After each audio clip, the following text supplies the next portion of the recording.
فأعوذ بالله من الشيطان الرجيم بسم الله الرحمن الرحيم فلا تخافوهم وخافوني صدق الله مولانا العظيم. بارگاہ رسالت معاب صلی اللہ تعالیٰ علیہ وسلم میں درود پاک کا ہدیہ پیش کریں. اللہم صلی علی سیدنا مولانا محمد معدن الجود والکرم وآلہ واصحابہ الکرام وابنہ الکریم وبارک وسلم صلاة دائمة سرمدا ابدا. اللہ عز و جل ارشاد فرماتا ہے تم لوگوں سے مت ڈرا کرو، مجھ سے ڈرو. اللہ کا خوف جس کے سینے میں آتا ہے دنیا کے سارے خوف سے اسے آزاد کر دیتا ہے، اور جس نے اللہ کو سب سے بڑا تسلیم کیا پھر وہ دنیا میں کسی اور کو بڑا مانتا بھی نہیں. حضور پاک صلی اللہ تعالی علیہ وسلم نے جو سب سے بڑا انقلاب پیدا فرمایا تھا اس کو صحابہ کی زبان سے اگر سنیں گے. جب نجاشی بادشاہ کے دربار میں عیسائی بادشاہ تھا، چند صحابہ آئے، بادشاہ نے ان سے پوچھا تمہارا رسول ہے کون اور تمہارے رسول کی خصوصیت کیا ہے؟ تو صحابہ نے اور سب خصوصیات نہیں، ایک خصوصیت یہ بتائی، ہمارا رسول وہ ہے جو بندوں کے خوف سے اور بندوں کی عبادت سے ہمیں آزاد کر کے خالق کی عبادت میں لگاتا ہے. بندوں سے، مخلوق کی خوف سے اور مخلوق کی عبادت سے نکال کر ہمیں خالق کی عبادت میں لگاتا ہے. یہ ہمارے رسول کی خصوصیت ہے، اور جب تک اس خصوصیت پر آپ عمل پیرا ہوں گے دنیا کی کوئی طاقت تمہیں خوف زدہ نہیں کر سکتی. قیصر و کسریٰ کون تھے؟ قیصر روم کے بادشاہ کو کہا جاتا ہے اور کسریٰ ایران کے بادشاہ کو کہا جاتا تھا. اس زمانے میں ان کی حیثیت ویسی تھی جیسے آج امریکہ اور رشیا کی ہے یا امریکہ اور چائنا کی ہے. سپر پاور کی دوڑ میں وہ دونوں طاقتیں پوری دنیا پر قابض تھیں. قیصر اور کسریٰ کا نام ہی کافی تھا پوری دنیا میں، اتنی طاقتور وہ بادشاہت تسلیم کی جاتی. روم کا بادشاہ قیصر ہوتا، ایران کا بادشاہ کسریٰ ہوتا، جن کے پاس لاکھوں کی فوج تھی، بے پناہ ان کے پاس اسلحے تھے، لوٹے ہوئے مارے ہوئے کئی ملکوں پر ان کی اجارہ داری چلتی تھی. لیکن آپ کو میں حیرت کی بات بتاؤں، جو اپنے وقت کی سپر پاور طاقتیں تھیں، مکہ سے ہجرت کر کے مدینے جانے والے صحابہ، ہجرت کر کے جانے والے جن کا گھر بار سب مکہ میں چھوٹ گیا، مال و دولت رشتہ دار سب چھوٹ گئے، مدینے میں آنے والے وہ صحابہ جن کے پاس مکان بھی نہیں تھا، جن کے پاس صحیح ڈھنگ کے لباس بھی نہیں تھے کہ وہ اپنا بدن چھپا سکے، ان صحابہ نے ایک دن یہ نعرہ لگایا مدینے میں، ایک دن وہ آئے گا جب ہم قیصر و کسریٰ کو فتح کریں گے. زمین و آسمان کا فرق نظر آتا ہے دنیا کو کہ یہ وہ لوگ ہیں جو بے گھر ہوئے ہیں، یہ وہ لوگ ہیں جن کا اپنا اصلی وطن چھوٹ گیا، یہ وہ لوگ ہیں جن کا گھر بار جائیداد سب چھوٹ گئی. اور بات کریں، اگر یہ بات کرتے کہ ہم واپس مکہ کو فتح کریں تو لوگ سمجھتے کہ ہاں ان کا وطن چھوٹا ہے، واپس مکہ یہ فتح کر لیں گے. لیکن یہ نہتے صحابہ سیدھے سپر پاور فتح کرنے کی بات کرتے تھے. قیصر و کسریٰ اس زمانے میں مکہ والے ان کا مذاق اڑاتے تھے. کس کا؟ صحابہ کا مذاق اڑاتے تھے. جن کے پیروں میں پہننے کی چپل نہیں، لباس پہ پیبند ہے، دن بھر ایک کھجور پر گزارا کرتے ہیں، یہ لوگ قیصر و کسریٰ کو فتح کرنے کی بات کرتے. لیکن میرے عزیزوں، جب وہ صحابہ کوئی بات کہتے تھے تو اس کا اثر بھی اتنا ہوتا تھا کہ سامنے دشمن اگرچہ انکار کر دیتا کہ تم سے کچھ نہیں ہوتا، لیکن خوف بھی رہتا تھا دل کے اندر کہ یہ بول رہے ہیں تو شاید کچھ ہو بھی جائے، یہ بول رہے ہیں تو شاید کچھ ہو بھی جائے. یہ خوف دنیا میں طاری رہتا تھا. اب میں آپ کو بتاؤں ان بڑی طاقتوں پر خوف طاری کرنے والا ایک امیر المومنین عمر ابن خطاب. قیصر و کسریٰ نے دیکھا کہ یہ دعوے پہ دعوے کیے جا رہے ہیں, ان کے پاس کون سی طاقت ہے. اپنے ایک قاصد کو بھیجا کہ جا عمر کی تلاشی لیا, مسلمانوں کا جو بادشاہ ہے وہ کتنا پاورفل ہو چکا اور کتنا آج طاقت جمع کر چکا ہے جو آج قیصر و کسریٰ کو پلٹنے کی بات کرتا ہے. ایک قاصد مدینے آیا, صحابہ سے ملاقات کی اور کہا تمہارے بادشاہ سے ملنا ہے. تو صحابہ جو موجود تھے انہوں نے ہنس کر کے کہا ہمارا بادشاہ ہوتا ہی نہیں, ہمارا بادشاہ نہیں ہوتا. تو پھر کہا کیا ہوتا ہے؟ کہا وہ امیر المومنین ہوتا ہے, غلام رسول ہوتا ہے. کہا اچھا وہ امیر المومنین کا محل کہاں ہے؟ پھر صحابہ پھر ہنس پڑے, کہا اس کا محل بھی نہیں ہوتا, محل بھی نہیں ہوتا. قیصر و کسریٰ کا قاصد آیا ہے, ترجمان آیا ہے حالات معلوم کرنے کے لیے. مدینے جو پوری دنیا پر پھیل رہی ہے اس جماعت کا حال معلوم کرنے آیا ہے. تو صحابہ سے پوچھا اچھا بتاؤ تمہارا امیر ہی کہاں رہتا ہے؟ صحابہ نے کہا مسجد نبوی کے قریب ایک پیپل کا جھاڑ ہے, اس کے نیچے سویا ہوگا, دوپہر کا وقت ہے. یہ پتہ کس کا بتایا جا رہا ہے؟ اس عمر ابن خطاب کا جس سے پورا قیصر و کسریٰ تھرا رہا. وہ قاصد آیا اور بغور دیکھنے کے بعد اسے اندازہ ہوا کہ واقعی سیدنا عمر ابن خطاب ایک درخت کے نیچے ننگی پیٹھ زمین پر سوئے ہوئے, نہ کوئی باڈی گارڈ ہے نہ سیکورٹی گارڈ ہے, لیکن آپ محو خواب ہیں, آرام کر رہے ہیں. قاصد نے دل میں یہ سوچا کہ یہی وہ شخص ہے جس سے ہمارے بادشاہ ڈرے ہوئے.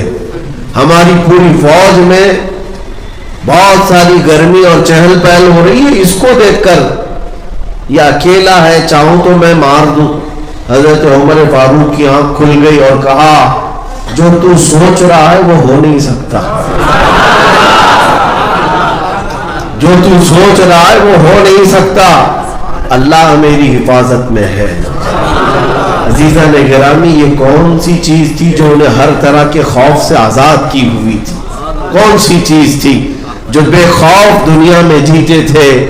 وہ ایک ہی چیز ہے, انہوں نے اپنے دل کو خوف خدا میں بسا لیا تھا, محبت مصطفیٰ میں اپنے آپ کو فدا کر لیا تھا, تو ہر غم سے اور ہر خوف سے آزاد ہو گئے. یہی وہ لوگ ہیں جن کے بارے میں قرآن نے کہا الا ان اولیاء اللہ لا خوف علیہم ولا هم یحزنون, آگاہ ہو جاؤ اللہ کے جو دوست ہیں انہیں نہ دنیا میں کسی کا خوف ہوتا ہے نہ آخرت کا غم ہوتا ہے. خوف کس بات کا ہوگا؟ آج سب سے بڑا ہمارا ایشو یہی ہے کہ ڈر اور خوف جس میں ہم جی رہے ہیں. حالات ایسے ہیں کہ میرے عزیزو دوسروں کی بات کیا, ایک مولوی صاحب ہمارے بغل میں کھڑے ہونے سے خوف کھا رہے تھے. 4 دن پہلے کی بات, ہمارے دوسرے لوگوں نے پوچھا, کہا نہیں فوٹو میں آ جاؤں گا, میرے پر بھی کوئی مسئلہ نہ آ جائے. یہ خوف ہے, یہ خوف ہے. عزیزان گرامی, میں ہر ایک کے بارے میں نہیں کہتا, لیکن اس خوف کو ڈالا کس نے ہے؟ یہ خوف تمہارے دلوں میں آیا کیوں؟ اس کو بھی حدیث رسول سے اگر میں آپ کو بتاؤں, مشکات ابو داؤد شریف کی حدیث ہے, نبی پاک صلی اللہ تعالی علیہ وسلم نے ارشاد فرمایا ان قریب ایک زمانہ ایسا آئے گا کہ تمہارے دلوں پر اللہ کافروں کا خوف ڈال دے گا, دشمنوں کا خوف ڈال دے گا تمہارے دلوں پر. صحابہ نے پوچھا یا رسول اللہ ایسا کیوں ہوگا, ایسا کیوں ہوگا؟ نبی پاک صلی اللہ تعالی علیہ وسلم ارشاد فرماتے صرف اس لیے ہوگا حب الدنیا و کراہیت الموت, تم دنیا میں بے پناہ محبت کرنے لگ جاؤ گے اور موت سے بھاگنے لگو گے. جب یہ 2 چیزیں تمہارے اندر آ جائیں, صرف دنیا دنیا دنیا اور موت سے خوف, موت سے ڈر, تو رب تعالیٰ کے حبیب فرماتے ہیں اللہ تمہارے دلوں پر ظالموں کا خوف ڈال دے گا. یہ ہم دیکھ رہے ہیں آج, ارے چلتے ہوئے جلدی سے ٹوپی چھپا لیا کہ کہیں لوگ دیکھ کر کے مجھے نشانہ نہ بنا لے, جلدی سے داڑھی مڈا لیا تاکہ مجھے لوگ سیکولر کہیں, پورا مسلمان بھی نہ سمجھے, پورا کافر بھی نہ سمجھے, بیچ کا سمجھے. تم نے خود اپنے آپ کو بدلنے کی کوشش کر لی. یہ خوف ہی تو ہے جو تمہیں بدلتا جا رہا ہے. آپ ایک سیکولر آدمی بننے کی کوشش کریں, سیکولر کا مطلب منافق بننے کی کوشش کر رہے ہیں, جس کو اپنے ایمان کے اظہار کا شوق ہی نہیں. اور دنیا میں ہم نے وہ قومیں بھی دیکھی کہ دنیا انہیں 1000 کوسے لیکن وہ اپنی داڑھی اور پگڑی کے ساتھ پی ایم تک بن سکتے ہیں. انہوں نے اپنی شناخت کو سنبھالا, اپنی آئیڈینٹی کو سنبھالا. ایک مسلمان ہی ہے جسے یہ خوف جو لاحق ہوا اس کی ایک ہی وجہ ہے, ایک وجہ یہی ہے کہ تم نے نبی پاک صلی اللہ تعالی علیہ وسلم کے مقام و مرتبے کو وہ حیثیت دینا چھوڑ دیا. ابھی 2 دن پہلے کی بات ہے, سوشل میڈیا پہ بہت ساری باتیں چلتی رہتی ہیں, میسیجز یہ گردش کر رہے تھے کہ علماء کی عوام جو ہے قدر نہیں کرتی. مسلمانوں میں ہر جگہ جو ائمہ مساجد ہیں وہ محروم ہیں, ان کو لاوارث رکھا جاتا ہے, ان کی تنخواہ نہیں دی جاتی, فلاں ان کے ساتھ برا سلوک ہوتا ہے. بہت ساری باتیں چلتی بھی رہتی. ایک سید زادے وہ بیان کر رہے تھے کہ عوام کا اپنے ائمہ کے ساتھ بہت برا سلوک ہے. ہم نے ایک ہی بات کہی کہ اس قوم کے سامنے کیا رونا جو اپنے نبی کو ہی چھوڑ چکی ہو, اپنے امام کو کیا پکڑے, جو اپنے نبی پاک کا امامہ پسند نہ کرے وہ اپنے امام کا جوبہ پجامہ کیا پسند کرے, اسے تو کڑنے ہی لگتی ہیں چیزیں. اور جو رسول پاک سے سچی محبت رکھتا ہے وہ حضور پاک کی ہر شکل سے بھی محبت کرے گا, ان کے نائبوں سے بھی محبت کرے گا, ان سے ریلیٹڈ ہر چیز سے محبت کرے گا.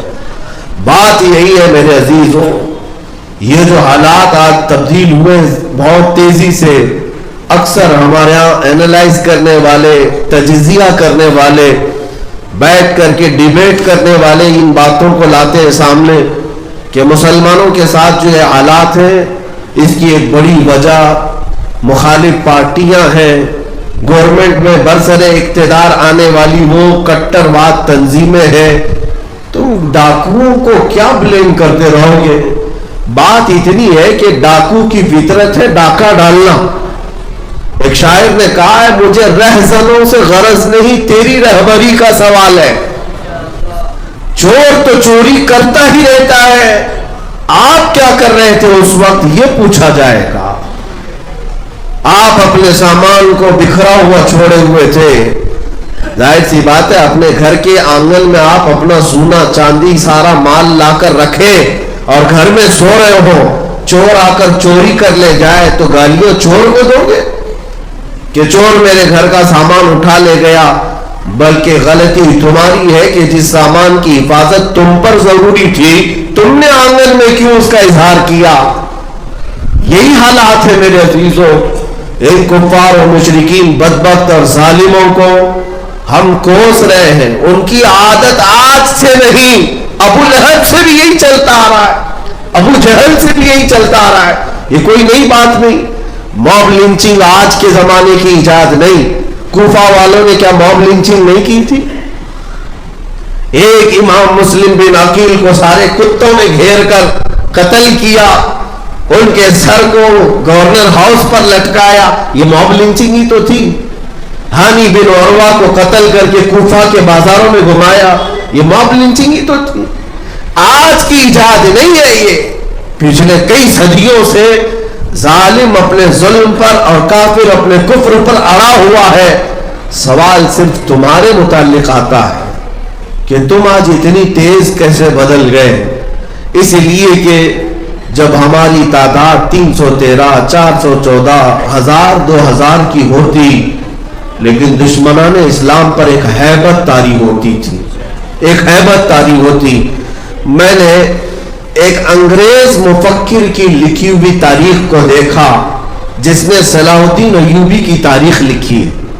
وہ جرمن کا رہنے والا یا اٹلی کا رہنے والا، اس نے یہ لکھا ہے کہ میں نے پوری تاریخ میں ایسا شخص نہیں دیکھا کہ صلاح الدین کے پاس ایک وقت ایسے حالات آ گئے کہ 12,000 کا صرف اس کے پاس لشکر رہ گیا تھا. توجہ چاہتا ہوں، 12,000 کا لشکر رہ گیا تھا اور مقابل میں سارے صلیبی بادشاہ جمع ہوئے اور ان کی فوج جو جمع ہوئی وہ 4 لاکھ کی ہو چکی تھی، اور 4 لاکھ کی فوج وہ صلاح الدین ایوبی کے سر پر لا کر کھڑے ہو گئے. اور صلاح الدین کے پاس راستہ کیا تھا؟ یا تو بھاگ جائے میدان چھوڑ کر، یا تو ان سے صلح کر لے اور علاقے دے دے. لیکن اس مرد قلندر کو ہزاروں سلام اپنے مجاہدین سے پوچھا کہ تم تعداد دیکھ رہے ہو 4 لاکھ کی اور ہم 12,000 ہیں، اگر ملٹیپل کیا جائے تو پتہ نہیں کتنے گنا ہو بڑھ جائے، کئی گنا بڑھ جائے. صلاح الدین ایوبی کے ساتھ جو مجاہدین اسلام تھے، جو نوجوان تھے، انہوں نے صرف اتنی بات عرض کی کہ صلاح الدین آپ ہم سے اجازت کس بات کی لے رہے ہیں؟ کیا اسلام میں آج تک کبھی تعداد دیکھ کر کے جنگ کی گئی ہے؟ اگر تعداد دیکھ کر جنگ کرنی ہوتی تو رسول اللہ بدر میں کبھی نہیں جاتے. اگر تعداد ہی کا مسئلہ ہوتا تو خندق اور احد میں حضور جاتے ہی نہیں. ہر جگہ لوگ دشمنوں کی ہی میجورٹی تھی. اے صلاح الدین، ہمارے 12,000 پر ہمیں نہ یقین ہے اور نہ ان 4 لاکھ کا ہمارے اوپر خوف ہے. اس میدان میں ہمارے ساتھ جو کچھ بھی ہے وہ اللہ کا بھروسہ ہے، اللہ کی ذات پر بھروسہ ہے. مومنوں، اس بھروسے اور توکل کو چھوڑے بیٹھے ہو. آج کروڑوں کی تعداد تمہاری ہے لیکن ڈرے سہمے ہوئے. اس کی ایک وجہ یہی ہے، اس کی ایک خاص وجہ کہ جب تک آپ ان تمام حالات کو دیکھ کر کڑتے اور اندر ہی گڑتے رہ جائیں گے. لیکن ان میں ایک بہت بڑا جو مسئلہ ہے وہ دشمنوں کا نہیں، جو کھلے ہوئے دشمن ہیں ان کا نہیں، جماعت کے اندر موجود جو غدار منافقین ہیں ان کا ایک بہت بڑا ایشو ہے مسلمانوں کی. ہر زمانے میں مسلمانوں کے اگر حوصلے کوئی پست کرتا ہے تو وہ دوسرا مسلمان ہوتا ہے. مسلمانوں کو اگر پیچھے دھکیلنے کی پلاننگ کرتا ہے تو مسلمان ہی آتا ہے.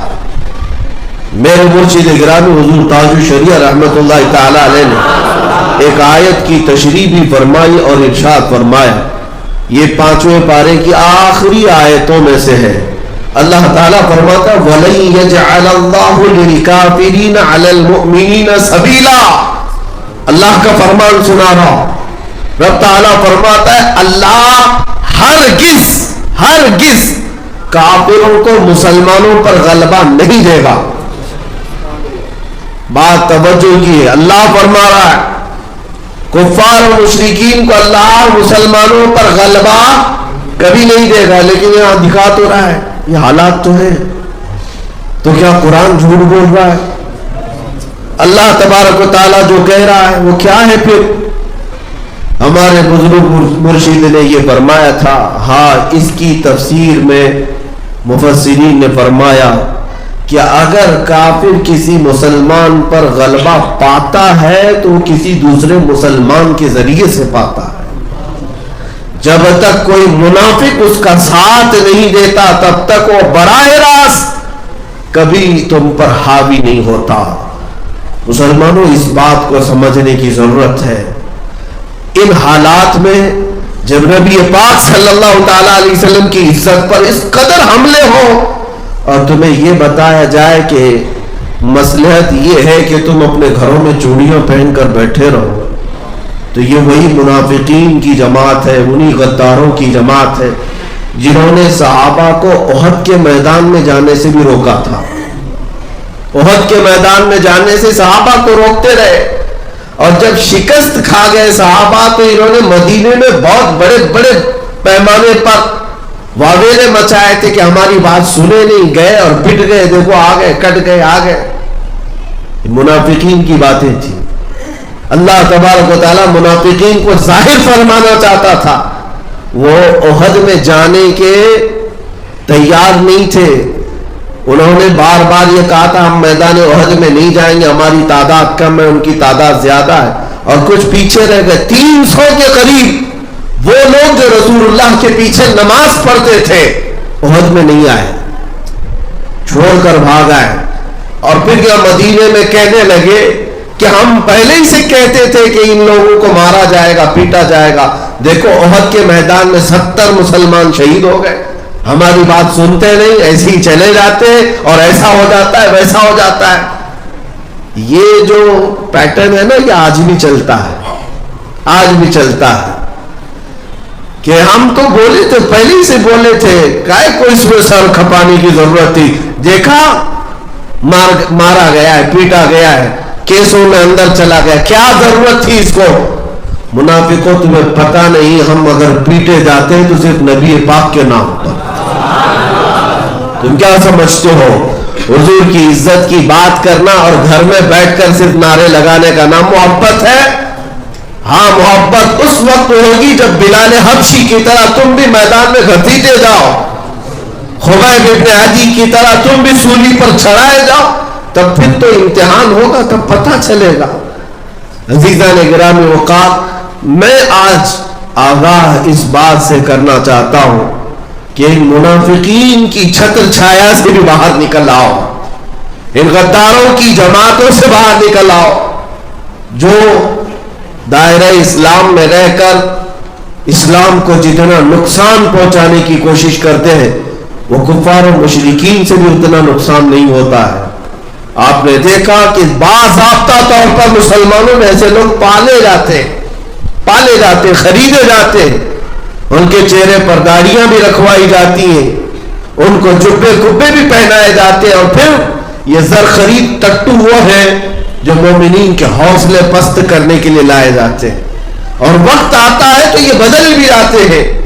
آپ نے دیکھا ہوگا کتنے زمانے تک اتر پردیش کے وقف بورڈ پر ایک شیعہ نام سے وسیم یہ غلبہ حاصل کیے ہوئے حکومت کر رہا تھا, صدارت پر بیٹھا ہوا تھا, بنام مسلمان تھا. لیکن میرے عزیزوں جب وقت آیا تو ان خبیثوں نے اپنا اصلی رنگ ظاہر بھی کیا اور بدل بھی گئے, چلے بھی گئے, اور قرآن پاک پر حملے کیے, حضور کی ذات پر حملے کرنا شروع کیے. یہ وہی لوگ ہیں جو زر خرید ہیں, بکے ہوئے ہیں, ان کے ناموں پر کبھی نہ جائیں.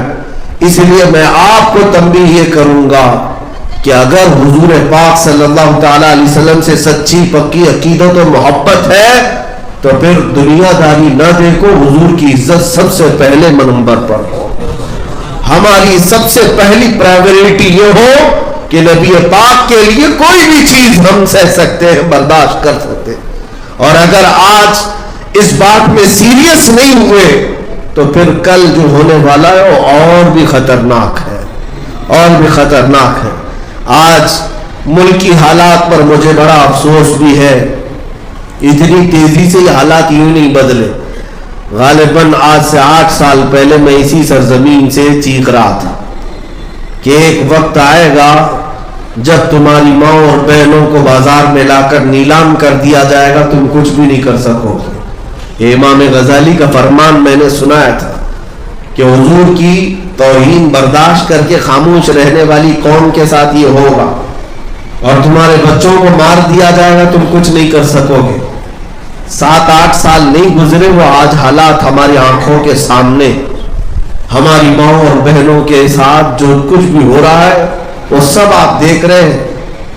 آپ کو پتا ہے کتنے ایسے یہاں پر آئی ٹی سے تعلق رکھنے والے جانتے ہوں گے باضابطہ ایپلیکیشن بنا کر جس میں مسلمان عورتوں کی ڈیل کی جا رہی ہے, مسلمان عورتوں کے اس میں بایو ڈاٹا رکھ کر کے انہیں نیلام کیا جا رہا ہے. اس عورت کے 50,000 قیمت ہے, اس کے 1 لاکھ قیمت ہے, اس کی 2 لاکھ قیمت ہے, اس میں ساری مسلمان عورتیں ہیں. یہ سب کون کر رہا ہے؟ یہ سلی ڈیل, بلی ایپ, یہ جو نام سے مارکیٹ میں ایپلیکیشن دیے گئے, میرے عزیزوں سائبر کو سب پتا رہتا ہے. ایک ایپ کو ڈاؤنلوڈ ایک ایپ کو رجسٹر کرنے کے لیے جب تک پرمیشن نہیں دی جاتی رجسٹر ہوتا نہیں ہے، سب پتا ہے، لیکن یہ باضابطہ پری پلان ہوتے جا رہے ہیں۔ کون کون سی چیزیں آج 8 سال کے بعد میں دیکھ رہا ہوں کہ ہماری ماں اور بہنوں کی عزت سلامت نہیں ہے۔ باضابطہ کوئی ایک سنگٹھن اعلان کرتی ہے کہ تم مسلمان عورتوں کو اپنی بہو بناؤ، 2.5 لاکھ روپے ہم سے لے لو، 5 لاکھ روپے ہم سے لے لو۔ یہ ساری چیزیں کیا آپ نہیں سن رہے ہیں؟ باضابطہ طور پر ابھی ایک رپورٹ میں 8 لاکھ مسلمان بچیوں کی بات بتائی گئی کہ انہیں مرتد بنایا گیا، مندروں میں لے جا کر ان کے ساتھ شادیاں کی گئی۔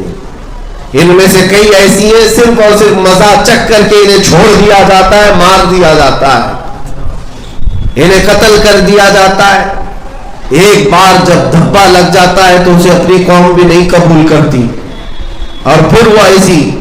میں آج سے 1 سال پہلے کی بات بتاؤں، دلی میں ایک صاحب اب بھی موجود ہیں، انہوں نے یہ بات رو کر کے ہم سے کہا کہ کئی مسلمان بچیاں ایسی ہیں جن کی میری دبئی میں ملاقات ہوئی، دبئی میں ملاقات ہوئی، روتی رہی، اور ان کا حال کیا تھا؟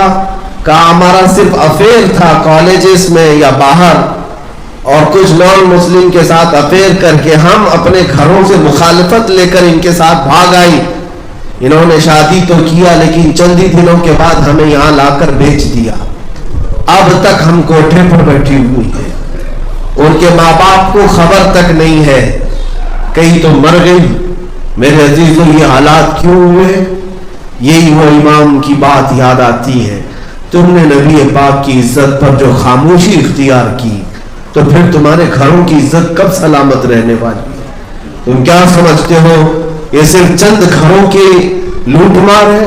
یہ چنگاریاں ہر گھر تک پہنچیں گی، ہر گھر تک پہنچیں گی۔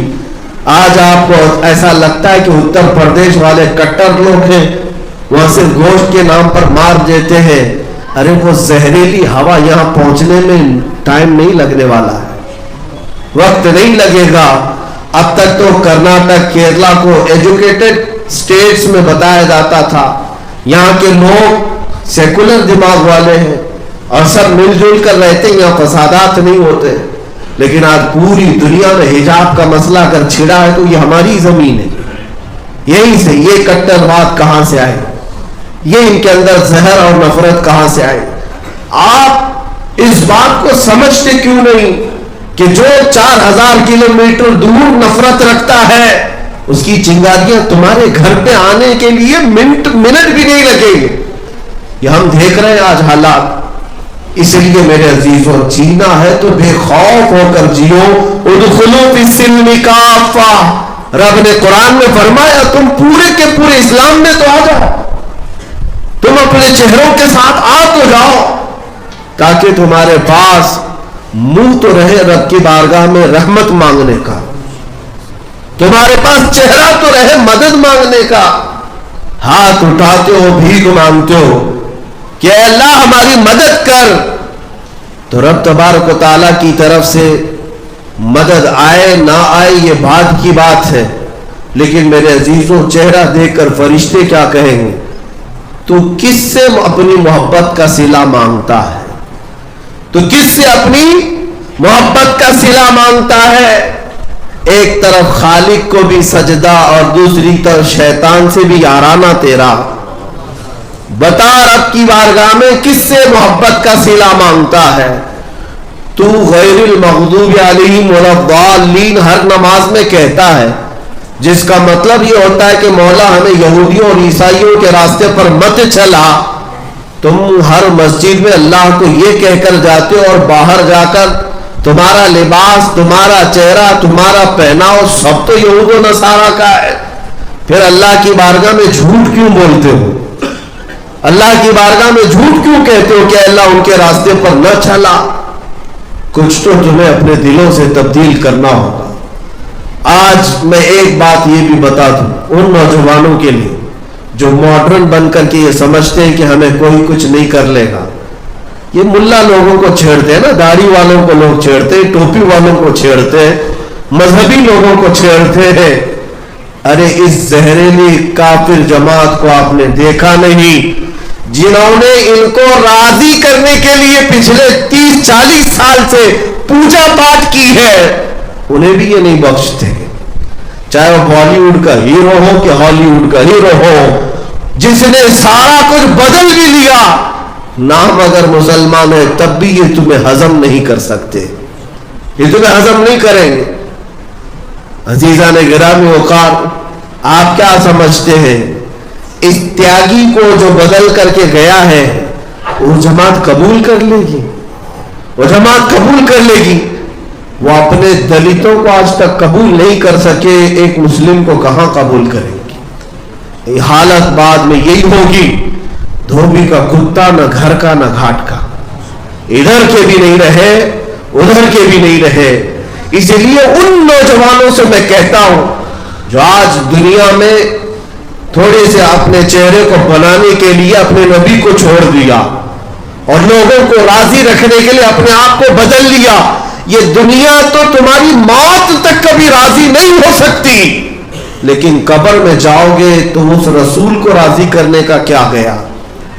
وہ بھی تو راضی, ان کو بھی راضی نہیں کر سکے, پھر آخر جیے کس کے لیے؟ دونوں چیزیں ہاتھ نہیں آ سکی تمہارے, نہ حضور کو راضی کر سکے نہ دنیا کو راضی کر سکے. دنیا کا حال تو یہ ہے کہ تم جبہ پہنو تو انہیں اعتراض, ٹوپی پہنو تو اعتراض, ارے ننگے گھومو تو بھی اعتراض. کبھی تم سے یہ راضی ہو ہی نہیں سکی. مسلمان بچیاں اگر یہ سمجھتی ہیں کہ حجاب پہننے سے ان کو تکلیف ہے, اٹھا دیتے نکال دیتے حجاب. میں چیلنج کے ساتھ کہتا ہوں کہ تم دوپٹے کے ساتھ جاؤ تب بھی انہیں نفرت ہے. مسئلہ حجاب کا نہیں ہے, مسئلہ تمہارے ایمان کا ہے, تمہارے اسلام کا ہے. جب تک اسلامی نام تمہارے ساتھ ہے, ظالم اور زہریلے لوگ تمہیں کبھی بھی ایکسپٹ نہیں کر سکتے. اس لیے میرے مولا کے فرمان پر آ جاؤ, ادخلوا فی السلم کافہ, پورے کے پورے اسی گھر میں کیوں نہیں داخل ہو جاتے؟ چوکھٹ پر کھڑے ہو, ایک پیر ادھر ایک پیر ادھر کر کے آ تو جاؤ, ساری بارشوں سے مولا تمہیں خود بچا لے گا. اسی لیے امام اہل سنت فاضل بریلوی نے بھی کہا تھا, آج لے ان کی پناہ آج مدد مانگ مجھ سے, آج لے ان کی پناہ آج مدد مانگ مجھ سے, کل نہ مانیں گے قیامت میں اگر مان گیا. وہاں تو سب ماننے کے لیے تیار کھڑے ہوں گے, لیکن کمال یہ ہے اے مومن, حضور کو آج ہی مان لے, آج ہی ان کو اپنا آقا و مولا تسلیم کر لے, آج ہی ان کو اپنا داتا و والی سب تسلیم کر لے, آج ہی اس حضور کے قدموں پر قربان ہونے کے لیے تیار ہو جا. ہم نے عزتیں دیکھی ہیں حضور کے قدموں میں, ہم نے عزتیں دیکھی ہیں حضور کے دیوانوں کی, ہم نے عزتیں دیکھی ہیں حضور کے غلاموں کی. وہ جس کائنات میں بھی گئے ہیں, انسان تو انسان, درند و چرند و پرند بھی ان کے لیے پر بچھاتے ہیں. یہ تو مخلوقات کی بات ہے. دنیا بھی, اللہ کے ملائکہ بھی اس غلام مصطفیٰ کو سلام بھیجا کرتے ہیں. عزت تو ہم نے دیکھی ہے اس نبی کے دامن میں, عزت تو ہم نے دیکھی ہے ان کے قدموں میں. ایک امریکہ کا بڑا پروفیسر ہے, وہ بڑے راگ الاپ رہا تھا کہ ہم نے وہ کر دیا, پیٹرول میزائل بنا دیا, ہم نے بڑی بڑی کمپنیاں ایسی بنائی کہ ہم نے موبائل بنا دیا, کمپیوٹر بنا دیا, ایسے مشینیں بنائی کہ ہم نے سورج کی روشنیوں کو قید کر کے کرنٹ بنا دیا, زمین کے سیال مادے کو نکال کر کیمیکل بنا دیا. دنیا میں کیا نہیں بنایا ہم نے. ایک مومن عالم دین نے کہا, آپ نے سب کچھ بنایا ہے, میں آپ سے ایک چیز کا سوال کرتا ہوں, مجھے آپ سے ایک ایسا آدمی چاہیے, ایک ایسا آدمی چاہیے جس کی دو انگلیوں کے بیچ سے اوپر دیکھے تو عرش خدا تک نظر آئے, اور نیچے دیکھے تو تحت الثری تک نظر آئے. تو وہ کہنے لگا, ہاں ایسا بھی کوئی ہوتا ہے, ایسا بھی کوئی ہوتا ہے. کہا ہاں ہوتا ہے, خواجہ غریب نواز کا پیر و مرشد ہوتا ہے. اس غریب نواز کے آنکھوں پر دو انگلیاں رکھ کر کے خواجہ عثمان ہارونی نے کہا تھا, بیٹا معین الدین اوپر دیکھو کیا کیا دکھتا ہے. معین الدین نے کہا پہلا دوسرا تیسرا چوتھا پانچواں چھٹا ساتواں عرش خدا تک سب نظر آ رہا ہے، اور زمین کے ساتوں طبق کے ساتھ تحت الثری تک نظر آ رہا ہے۔ اس امریکی پروفیسر سے اس عالم ربانی نے کہا بس مجھے ایک انسان ایسا چاہیے آپ کی فیکٹری کا، ایک انسان ایسا چاہیے۔ اس نے کہا ہم مشینیں بناتے ہیں، انسان نہیں بنتے۔ کہا پھر انسان کہاں بنتے ہیں؟ وہ صرف گنبد خضرا کی چھاؤں میں بنتے ہیں۔ انسان جو بنتے ہیں وہ گنبد خضرا کی چھاؤں میں بنتے ہیں، ٹوٹی چٹائی پر بھی بیٹھے تو لوح محفوظ کا مطالعہ کرتے ہیں۔ یہ صرف اور صرف یہاں ہوتا ہے۔ تم کیا سمجھتے ہو کہ مشینیں بنانے والا انجینئر بہت ٹاپ پر پہنچ گیا؟ میرے عزیزوں، دنیا کے میٹل پر تو یہ ترقی کر لیا، اپنی روح کی ترقی کر نہ سکا، اپنے آپ کی ترقی نہ کر سکا۔ لیکن ہم نے اس بارگاہ مصطفیٰ میں آنے والوں کو دیکھا ہے، وہ بلال جو زندگی بھر مکہ کے بڑے بڑے امیروں کے غلام رہے، آزاد ہو کر مصطفیٰ کے قدموں میں کیا آئے، 6 سال نہیں گزرے تھے، وہی بلال ہے جسے مکہ کی گلیوں میں گھسیٹا جاتا تھا، فتح مکہ کے دن کعبے کی چھت پر چڑھایا گیا۔ یہ ہے عزت، اس سے بڑی اور کیا عزت چاہیے؟ ہم نے عزت دیکھی ہے حضور کے غلاموں میں، ہم نے عزت دیکھی ہے رسول اللہ کے قدموں میں۔ آپ 1000 پاؤڈر لالی لگا کر کے نوجوان آئے، ہینڈسم بن کر کے دکھائے، تمہاری جوانی میں ہو سکتا ہے تم چمک لوگے، ہو سکتا ہے تمہاری جوانی میں جب تک جسم محفوظ ہے، تمہاری باڈی سلامت ہے، تم لوگوں کو دکھا کر کہہ سکتے ہو میں اسمارٹ ہوں، ہینڈسم ہوں۔ عمر ڈھلنے دو، تھوڑی عمر جائے گی، چہرے پر جھریاں، کمر ٹیڑھی ہو جائے، بالوں میں سفیدی آئے، آنکھوں کی بینائی کم، دانت ہلنے لگے، دنیا تو چھوڑو دیکھنا ہی چھوڑ دے گی، تم خود اپنا آئینے میں منہ دیکھنا چھوڑ دو، تمہیں خود اچھا نہیں لگے گا میں کیسا تھا اب کیسا ہو گیا۔ دنیا تو چھوٹ ہی جاتی ہے، اچھے اچھوں کو دنیا چھوڑتی ہے۔ یہ دنیا حسن کی پیروکار ہے اگر، تو جب تک حسن ہے دیکھتی ہے، گیا حسن تو سب ختم۔ نہ جوانی میں لڑکیاں نہ جوانی میں لڑکے جو عروج پر تھے وہ بڑھاپے میں کوئی مقام نہیں رکھتے، ان کی کوئی عزت باقی نہیں رہتی۔ اب ان کے ارد گرد وہ جھمیلے نہیں ہوتے، سب ختم ہو چکا ہوتا ہے، اس لیے کہ دنیا میں انہوں نے اپنی عزت تلاش کی تھی، تو جب تک تھی دنیا عزت مل رہی تھی۔ لیکن جنہوں نے رسول اللہ کے قدموں میں عزت ڈھونڈی، حضور پاک کے قدموں میں جنہوں نے عزت ڈھونڈی، میرے عزیزو ہم نے دیکھا ہے ان غلاموں کی اگر عمر 70-80 سال کی بھی ہو جائے، 70-80 سال کی بھی ہو جائے، ایک عالم ربانی کی عزت میں اور خوبصورتی میں کوئی کمی نہیں آتی، کوئی کمی نہیں آتی۔ ہم نے اپنے مرشد حضور تاج الشریعہ کو دیکھا، میرے عزیزوں جن کی عمر 75 سال کی ہو گئی، آج حضور شیخ الاسلام مدنی میاں صاحب موجود ہیں، ادام اللہ اقبال، اللہ اور لمبی عمر کرے۔ محدث کبیر علامہ ضیاء المصطفیٰ صاحب موجود ہیں، ان کی عمریں اب 80 کو کراس کر چکی، 80 کو کراس کر چکی۔ میں نے دیکھا ہے انہیں اگر سب سے زیادہ کوئی دیکھتا ہے تو وہ سب سے زیادہ نوجوان طبقہ دیکھتا ہے۔ اے نوجوانوں میں تم سے پوچھتا ہوں، یہ بوڑھے کیا تمہیں خوبصورت لگتے ہیں؟ ان کے دلوں سے پوچھو، یہ خود بتائیں گے ہزاروں کا حسن ایک طرف، اس مرشد کا حسن اپنی طرف، اس لیے کہ انہیں جو حسن ملا ہے وہ دنیا سے نہیں، وہ حضور کے قدموں سے ملا۔ یہ عزت نہ کم ہوتی ہے اور نہ گھٹتی ہے، بلکہ ہر عمر کے بعد بڑھتی ہی جاتی ہے۔ یہاں ہوتا ایسا ہے کہ ریٹائرمنٹ ملتی ہے دنیا میں، 60 سال کے بعد آپ گھر بیٹھو، اس لیے کہ آپ دماغ سٹیا جائے گا، الٹے سیدھے فیصلے کرو گے۔ بہت زیادہ بوڑھے ہو گئے تو ان کو لوگ پوچھنا چھوڑ دیتے، ارے میاں بوڑھا ہو گیا، پگلا گیا، سٹیا گیا، کیا کیا باتیں کرتا ہے۔ یہ دنیا کے حالات ہیں، لیکن میں دین کی بات بتاؤں، حضور کے غلاموں میں جو جتنا بوڑھا ہوتا ہے اسی سے فیصلے کرائے جا، جتنا بوڑھا ہوگا اتنے ہمارے اکابرین میں سے ہوگا، جتنی عمر والا ہوگا اتنی ہی زیادہ اس کے مقامات بڑھتے چلے جاتے۔ لیکن بحمدہ تعالی حضور کے غلاموں میں ایک کو بھی میں نے پاگل ہو کر مرتے ہوئے کبھی نہیں دیکھا، پاگل ہو کر مرتے ہوئے نہیں دیکھا۔ اعلیٰ حضرت فاضل بریلوی رضی اللہ تعالیٰ 25 صفر کا دن ہے جس دن ان کا انتقال ہو رہا ہے۔ وہ کئی دن سے نزع کے عالم میں تھے، وہ نزع کے عالم میں تھے۔ سکرات کسے کہتے پتہ ہے؟ باپ بیٹے کو نہیں پہچانتا، بیوی کو نہیں پہچانتا، سکرات اسے کہتے۔ جمعہ کا دن ہے، 2:38 پر آپ کا انتقال ہو مشہور ہے، لیکن اسی دن کی بات ان کے شاگرد صدر الشریعہ کہتے۔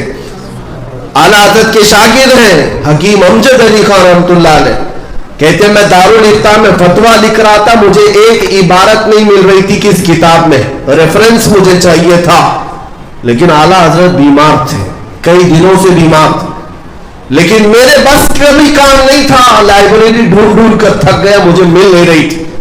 سوچا کہ ایک بار زحمت دے دوں۔ آئے، یہ 12 بجے یا 11 بجے کا وقت تھا جمعہ کا، اذان سے پہلے کی بات ہے۔ اندر آئے تو عورتیں موجود تھیں، عورتوں کو گھر میں بھیجا گیا۔ اعلیٰ حضرت سے کہا گیا آپ کے شاگرد صدر الشریعہ آئے۔ اعلیٰ حضرت نے انہیں آنے کی اجازت دی۔ کہا مولانا کیسے آئے؟ کہا کہ حضور ایک فتویٰ لکھ رہا تھا اور اس میں ایک لائن مجھے نہیں مل رہی کس کتاب میں۔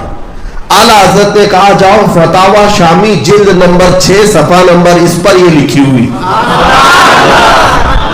یہ وہ وقت ہے جسے سکرات کہتے ہیں، یہ وہ وقت ہے جسے نزع کہتے ہیں۔ صدر الشریعہ کہتے میں جلدی سے واپس آیا، دارالفتاء میں بیٹھ کر کے میں نے وہی کتاب اٹھائی جو ویلیوم، جو جلد نمبر آپ نے کہی، وہی صفحہ کھولا تو عین اسی لائن میں مجھے وہ عبارت مل گئی۔ میں فتویٰ کمپلیٹ کیا تھا کہ یہاں سے اعلان ہونے لگا اعلیٰ حضرت کا انتقال ہو چکا ہے۔ میرے عزیزوں، یہ بات میں نے اس لیے عرض کی کہ دنیا کے اندر ہوس میں رہنے والوں کو ہم نے دیکھا، ان کے جانے کا وقت کیا ہوتا ہے، وہ اپنے عزیزوں کو بھول جاتے ہیں، وہ اپنوں کو نہیں پہچان پاتے۔ لیکن جو رسول اللہ کے قدموں میں فنا ہو گیا، آخری سانس تک مولا اس کے دماغ کی بھی حفاظت کرتا ہے، اس کے عقل کی بھی حفاظت کرتا ہے، اس کے حسن کی بھی حفاظت کرتا ہے۔ اسی لیے ان کی مان لو، آج لے ان کی پناہ، آج مدد مانگ ان سے، کل نہ مانیں گے قیامت میں اگر مان گیا۔ اے مومنو، اتنا اپنی زندگی کا خاصہ بنا لو، انہیں جانا انہیں مانا، نہ رکھا غیر سے کام، للہ الحمد میں دنیا سے مسلمان گیا۔ آج کے ان حالات کا سب سے بڑا جو حل ہے وہ یہی ہے کہ حضور کے قدموں میں آ جاؤ، ادخلوا فی السلم کافہ، پورے کے پورے مسلمان تو ہو جاؤ۔ تم اپنے گھروں سے انقلاب شروع کرو۔ عورتوں کے حجاب کے لیے آج جو آوازیں اٹھائی جا رہی، ان درندوں کو ضرورت کس بات کی کہ ہم جو پہنے تمہیں کیا فرق پڑتا ہے؟ تم ننگے بھی رہتے ہو تو ہم کہاں کہنے جاتے ہیں؟ تم کیا کہتے ہو، کیا کھاتے ہو، کیا پیتے ہو؟ ہم نے کبھی کہا؟ کبھی کسی نے پیشاب پی لیا، گوبر کھا لیا، ہمیں کچھ فرق نہیں پڑتا، ہمیں کیا فرق پڑتا ہے؟ آزاد ملک ہے، تم جو کھانا چاہو، جو پینا چاہو کھاؤ، لیکن ان درندوں کو تکلیف ہر مسلمان سے ہوتی ہے۔ تم گوشت نہیں کھا سکتے، تم ٹوپی نہیں پہن سکتے، تم داڑھی نہیں رکھ سکتے، تم دوپٹہ نہیں اوڑھ سکتے، وہ حجاب نہیں پہن سکتے، ایک ٹیچر لب پہ آتی ہے دعا نہیں پڑھ سکتا، ایک مسجد کا امام تنہا سفر نہیں کر سکتا۔ حالات ابھی گجرات میں ایسے ہیں کہ ایک صاحب ہمارے ساتھ رہتے ہو، کہتے میں گاؤں میں گیا تو پورے گاؤں والوں نے گھیر کر کہا آپ سے خرید و فروخت ہمارے لیے جائز نہیں، ہمارے مکھیا نے اعلان کر دیا مسلمان سے خرید و فروخت نہیں ہو سکتی۔ یہ زہر ہے، یہ زہر ہے۔ میرے عزیزوں، انہیں قرآن پسند نہیں، انہیں رب ذوالجلال کے نام پسند نہیں، حضور پاک کا نام پسند نہیں، ہر چیز ہماری ناپسند ہے، تو پھر تم کس کے پیچھے لگے ہوئے؟ قیامت کے دن اللہ کی بارگاہ میں جواب دینا ہوگا۔ جو قوم دشمنی میں تل رہی تھی، تم اس کو راضی کرنے کے لیے آگے پیچھے گھوم رہے تھے۔ اے مسلمانوں، آج اگر کسی کو راضی کرنا ہے تو مولا کو راضی کر لو، وہ صرف ایک سجدے میں راضی ہوتا ہے. اس رسول کو راضی کر لو جو ایک درود میں راضی ہوتا ہے. اور اس دنیا پر پوری طاقت بھی جھونکو، یہ نہیں راضی ہوگی تم سے، یہ راضی نہیں ہوگی. حجاب کے مسئلے کو آپ یہ سمجھ رہے پروٹیسٹ کرنے سے ختم ہو جائے گا، ہم اپنی طاقت دکھائیں گے. نہیں میرے عزیزو، عہد تو یہ کرو. غلطیاں ہمارے گھروں سے تھی، اب ہماری ہر بچی حجاب میں آئے گی، ہماری ہر بچی حجاب میں آئے گی. اب پابندی کرو اور اس کے بعد دیکھو پھر اللہ تعالیٰ کی مدد کیسی ہوتی ہے. ایک بار جب تمہیں حکم دیا مولا نے کہ اس طرح سے تم ڈھل جاؤ میرے نبی کے اخلاق میں، پھر ہوگا کیا؟ کفر دم توڑ دے گا ٹوٹی ہوئی شمشیر کے ساتھ. کفر دم توڑ دے گا ٹوٹی ہوئی شمشیر کے ساتھ. گر تم نکل آؤ ایک بار نعرہ تکبیر کے ساتھ. بس اتنی ضرورت ہے. تم صرف ایک نعرہ بھی لگاؤ تو کئی لوگوں کے چولہے ہل جائیں، کئی لوگوں کے تخت ہلنے لگے. لیکن اس نعرے کی بات کر رہا ہوں میں جو ایمان کے ساتھ نکلے، جو رسول پاک کی محبت میں نکلے، جو اخلاص کے ساتھ نکلے. ہم نے آج بھی دیکھا ہے ایک صدائے اللہ اکبر میں اتنی طاقت ہے کہ مولا اگر چاہے تو پوری دنیا کے لوگوں کے دلوں میں بزدلی کو ختم فرما دے. اس رب ذوالجلال کے نام میں وہ پاور ہے کہ ایک بھی تم ہو اگر، ایک بھی تم ہو اگر. صرف یہی تو بات تھی ہم دیکھ رہے ہیں. رب ذوالجلال کے نام ہی کی تو برکت ہے کہ 40 کتے بھی میری ایک بہن کا کچھ نہ کر سکے، کچھ نہ کر. ارے وہ کراٹے میں نہیں تھی، کراٹے میں نہیں تھی، اور نہ ہی جو ہے طاقت بنائی ہوئی کوئی خاتون تھی. ہاں ہمارے پاس جو طاقت ہے وہ اللہ اکبر کی طاقت. ہمارے پاس جو طاقت ہے، جنگ یرموک میں جانتے ہو حضرت ابوبکر صدیق نے کیا نعرہ لگوایا تھا؟ کہا تھا کہ اپنے اور غیروں کو پہچاننے کے لیے ایک ہی نعرہ، یا محمد یا رسول اللہ. اس میں طاقت اتنی تھی، اتنی طاقت تھی کہ غیروں کے چولہے ہلتے تھے. لیکن یہ کب ہو؟ جب ایمان کے ساتھ ہو، جب اخلاص کے ساتھ ہو. آج تم بدل لو کہ میرے کان اب یہ فلمی نغموں کے، آوارہ گردی کے گانوں کے پیروکار نہ ہوں گے. میں سو جاؤں گا یا مصطفیٰ کہتے کہتے، میں اٹھوں گا صلی علی کہتے گئے. میری زندگی میں تبدیلی آ جائے، انقلاب آ جائے. آج سے میں قرآن پڑھ کر کے سوؤں یا قرآن سن کر کے سوؤں گا. اٹھوں گا تو میرے کانوں میں نغمے رب ذوالجلال کے گنگنائے جا رہے ہوں. حضور پاک کی محبت میں جیوں گا اور دنیا سے جاؤں گا بھی تو حضور پاک کی محبت میں جاؤں گا. یہ عہد کرو میرے عزیزوں، پھر انشاءاللہ اللہ کی مدد بہت قریب ہے، بہت قریب ہے. ایک بشارت دے کر جاتا ہوں، آخری میری بات، خوشخبری بھی یہ دے کر جاتا ہوں. حالات خراب ہوں گے اور حالات خراب ہوں گے. یہ زہر بھرے گا، اس لیے کہ ہمارے اللہ تبارک و تعالیٰ کا ایک قانون ہے کہ جب کچرا اور اچھی چیزیں مل جائیں تو انہیں چھانٹنے کے لیے مولا تعالیٰ سختیاں نازل کرتا ہے. منافقین کا کچرا نکل جائے گا اور پیورٹی والے، ایمان والے باقی رہ جائیں گے، مخلصین باقی رہیں گے. تم ثابت قدم رہنا. میری یہ بشارت سن کر کے جاؤ. یہ حالات کی جو تبدیلی ہے وہ یوں ہی نہیں، وہ امام مہدی کے ظہور کی علامت ہے. وہ امام مہدی کے ظہور کی علامت یہ ہے. پوری دنیا میں جو حالات بدلے ہوئے ہیں وہ یوں ہی نہیں، وہ امام مہدی کے ظہور کی علامات ہے. ہم نے مکہ سے، مدینے سے، بغداد سے، ہر علاقے سے بدلتے ہوئے حالات کو دیکھا ہے.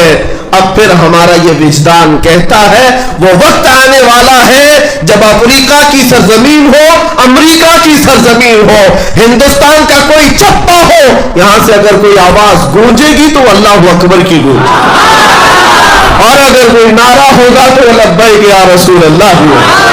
اے اللہ کے رسول ہم حاضر ہیں، اے اللہ کے رسول ہم حاضر ہیں. دیکھنا چند دنوں کے بعد انقلاب آئے گا، لیکن شرط اتنی ہے کہ خوف کو نکالو، ڈر کو نکالو، اس لیے کہ تمہارا تعلق کسی چور قوم سے نہیں ہے، تمہارا تعلق کسی گنہگار قوم سے نہیں ہے۔ فخر سے کہو کل بھی میں حضور کا غلام تھا، آج بھی میں غلام ہوں، اپنا سب کچھ گنبد خضرا کل بھی تھا اور آج بھی ہے، میرے نبی سے میرا رشتہ، اور بتلا دو گستاخ نبی کو غیرت سنی زندہ ہے، ان کے نام پہ مر مٹنے کا جذبہ کل بھی تھا اور وآخر دعوانا الحمدللہ۔